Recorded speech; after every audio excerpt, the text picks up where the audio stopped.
Good morning. Thank you for joining me. Today I'd like to share a few thoughts on unity. In Christ, there is a unity which we already have and a unity which is yet to come. In Ephesians chapter 4, the Apostle Paul uses the same word unity twice.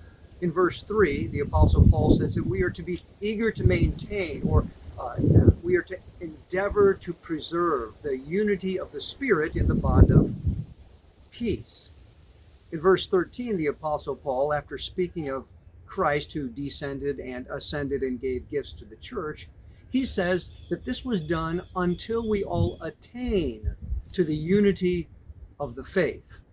In the first, there is a unity we already have. We are supposed to maintain or preserve the unity of the Spirit in the bond of peace. In the second, there is a unity which we do not yet have until we all attain to the unity of the faith. The first one, the unity of the Spirit, is already present. It is something we are to keep. We have all been baptized into one body. This is who we are. This is already accomplished, and we are to tie it down, to keep it. We are to preserve it. We are to maintain it.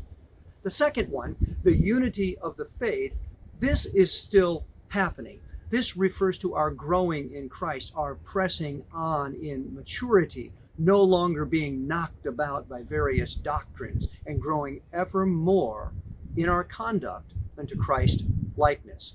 Not one of us has arrived. We are still growing in the faith. The risen Lord has equipped the church for this unity of the faith.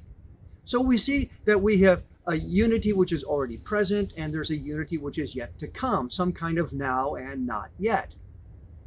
Is it possible that this may help us graciously navigate some of the differences of opinion which arise not just at this time with what's going on, but also at other times? The church needs to be the example of what unity looks like and acts like.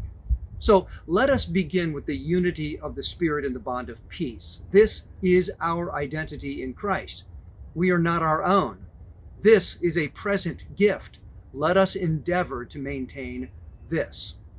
We also know that there is a unity which is yet to come. This too has been given to us as a responsibility, as a task, as an obligation, and has been given to us by the same grace, yet through different gifts. All of this is a call to humility and to love. The Apostle Paul started all of this at the beginning of Ephesians chapter 4 with these words. I, therefore, Paul writes, a prisoner of the Lord, urge you to walk in a manner worthy of the calling to which you have been called, with all humility and gentleness, with patience, bearing with one another in love.